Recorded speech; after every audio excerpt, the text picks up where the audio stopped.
The air was heavy with silence as the sun fell behind broken hills. Across the land, fear spread among men and women who had no strength left to stand. Villages burned, walls collapsed, and families hid in the dark. It was the age when humanity seemed close to ending. Yet, in the middle of that fear, one voice rose above all. Queen Claire walked among her people, not as a ruler behind walls, but as a woman who shared their pain. She carried no crown that day, only the weight of her promise to protect them. Her presence gave courage to the weak, and whispers of hope began to travel from one town to another. In a small square, men and women gathered to hear her speak. She did not raise her voice high, but every word reached their hearts. She spoke of unity and of fighting not for land or treasure, but for life itself. Her words stirred the spirit of those who had given up. Among them stood a young man named Jack. He was not known for strength of body, but his eyes carried a sharpness that saw paths where others saw walls.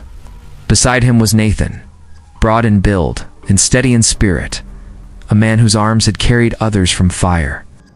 Lily stood close, her hands marked from work, yet her heart was known to lift the broken with simple acts of kindness.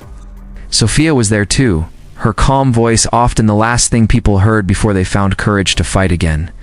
When Queen Claire asked who would stand with her, the four stepped forward. Many watched in silence, yet their step forward broke the chain of fear. One after another, more men and women followed until the square was filled with raised hands. Jack looked at Nathan and nodded. There were no words, but both understood they had chosen a path that could not be turned back. In the days that followed, the Queen sent them from place to place to rally others. Jack spoke little, yet his plans kept villages safe from raids. Nathan fought side by side with those who had never held a blade before, showing them that courage was stronger than fear. Lily walked among the wounded, keeping them alive not only with care but with hope. Sophia spoke to crowds, her voice turning doubt into strength. Each of them grew in spirit as their names began to travel with the wind.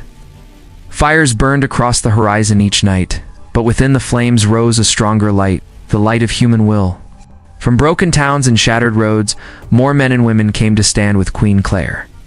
She watched them march together, not as strangers, but as one people. Though battles still lay ahead, the seed of legend was planted. The story of those who chose to rise when the world seemed lost had begun.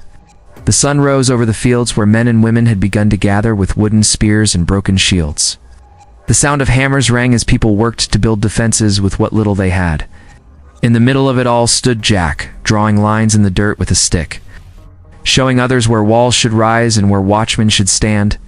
Though his voice was quiet, his mind was sharp, and those who listened saw how his plans turned weakness into strength. He was not a soldier, yet his thoughts saved lives. Nathan carried logs upon his back, moving as if the weight meant nothing.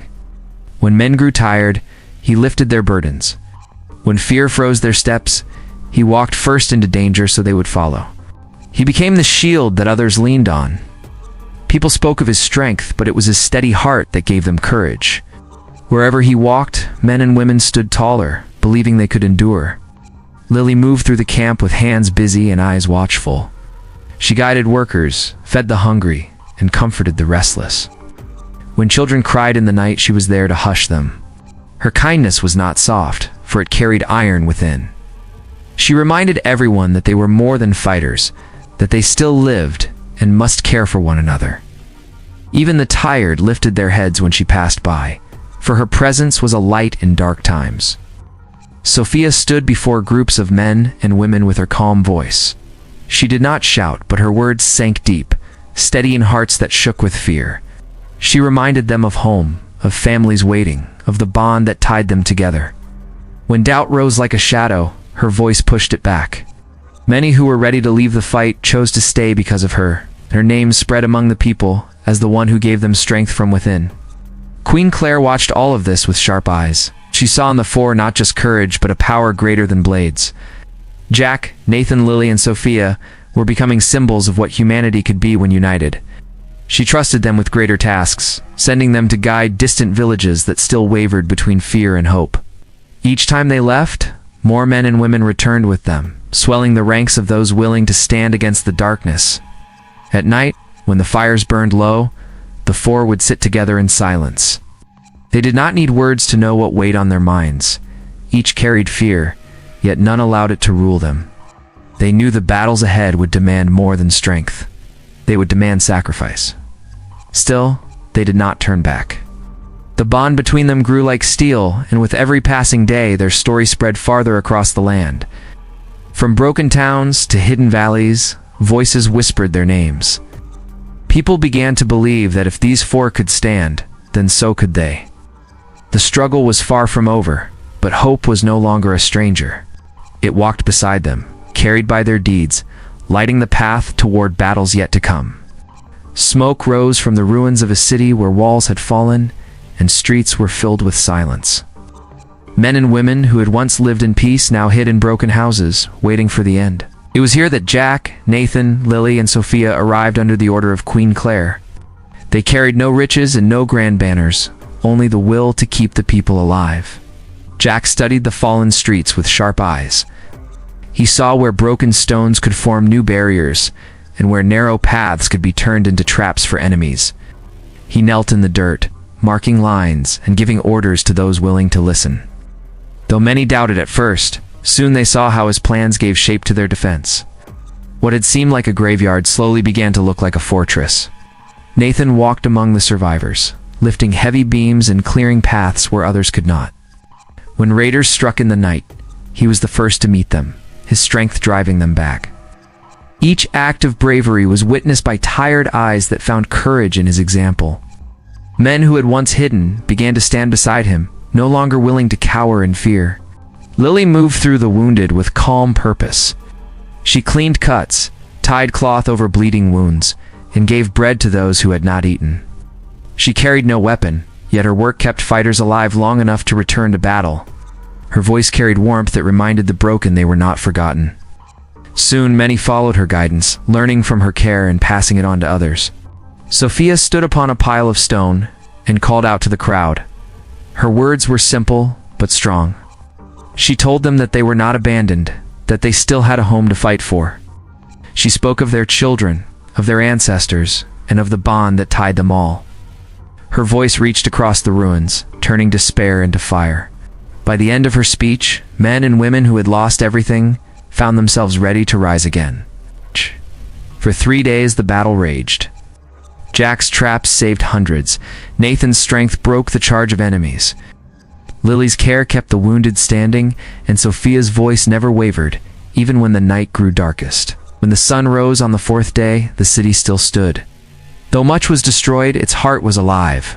People cheered for the four who had given them a chance to live. Queen Claire arrived soon after, walking through the broken streets with pride in her eyes. She named Jack, Nathan, Lily, and Sophia as champions of the people. Their names spread even farther, carried by those who had seen the impossible turn to victory. The story of the four began to take root as legend, a tale told around fires in places far from the ruined city. And though the war was not yet won, a light had been lit that could not be put out. The fires of victory in the ruined city had not cooled when a darker shadow rose among the people. Whispers spread through camps and villages, whispers of men who wanted power for themselves. They spoke in secret, twisting fear into anger, promising safety if only the people would follow them instead of Queen Claire. What began as murmurs soon grew into open plots, and unity trembled on the edge of breaking. Jack was the first to sense it. His sharp eyes noticed meetings held in silence and orders ignored.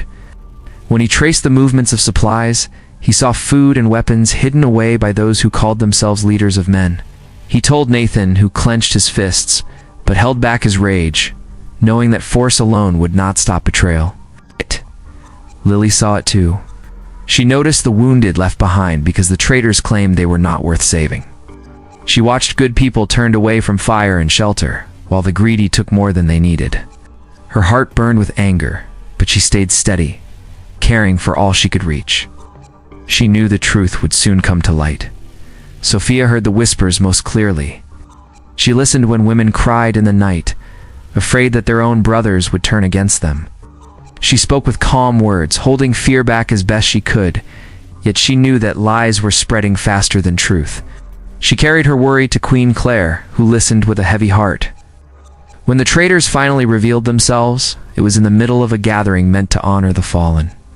They rose with shouts claiming that Queen Claire had no right to lead, that Jack, Nathan, Lily, and Sophia were no more than tools used to trick the people.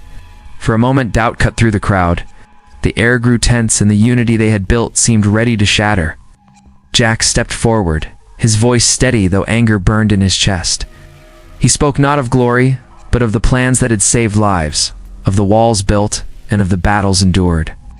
Nathan stood beside him, scars still fresh, his body a living proof of sacrifice. Lily called out the names of the weak and wounded she had saved, reminding all that humanity was one family. Sophia then spoke last, her voice strong and clear, carrying across the gathering. She told them that betrayal was worse than any enemy they faced, that if they broke apart now, all their victories would turn to ashes. Queen Claire stepped into the circle and placed her hand upon her sword. She declared that unity would not be torn apart by greed. The traitors were given a chance to lay down their schemes, but when they refused, the people themselves rose to push them aside. No crown, no soldier forced it. It was the will of men and women who had chosen hope over fear. In the end, the traitors were cast out, their names forgotten, while the names of Jack, Nathan, Lily, and Sophia grew stronger.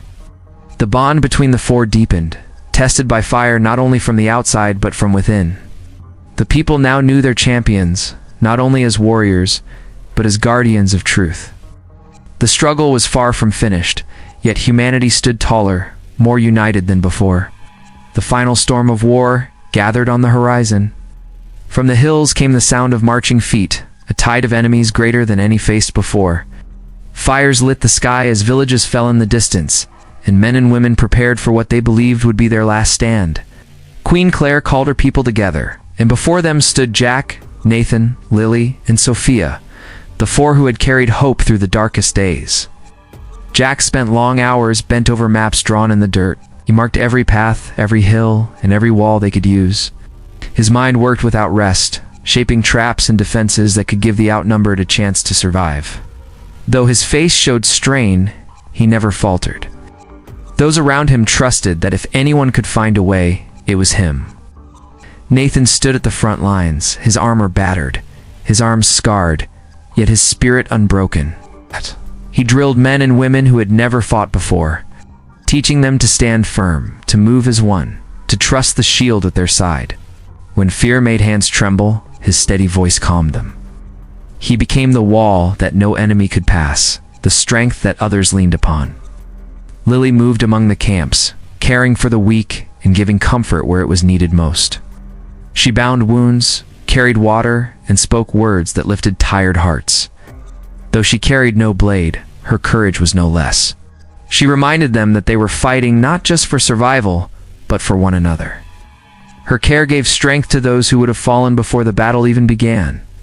Sophia climbed to the highest stone where all could hear her. Her voice rose above the fear, calling upon every memory of loss and every spark of hope. She told them they were not fighting as scattered towns, but as one people, bound by blood and sacrifice. Her words lit a fire in the hearts of all, and the sound of their voices rising in answer shook the air like thunder. When the enemy came, it was like a storm crashing against stone. Jack's traps slowed their charge, turning strength into chaos. Nathan led the front with unshaken resolve, his shield breaking wave after wave. Lily worked without rest, keeping the wounded alive so they could rise again. Sophia's voice never stopped, carrying across the battlefield like a drumbeat of courage. The fight raged through the night until the earth itself seemed to tremble with the clash. At dawn, the field was covered with ash and blood, yet the people still stood. Many had fallen, and the price was heavy, but victory was theirs. Queen Claire walked among them, her head held high, and declared that the names of Jack, Nathan, Lily, and Sophia would never fade. They were not born to be legends, yet by their deeds, they had become the saviors of humankind. Their story spread across valleys and mountains, carried by voices that refused to let it die. Parents told it to children, and children carried it to their own. It became more than memory. It became legend, the tale of those who once saved humanity when all hope was lost.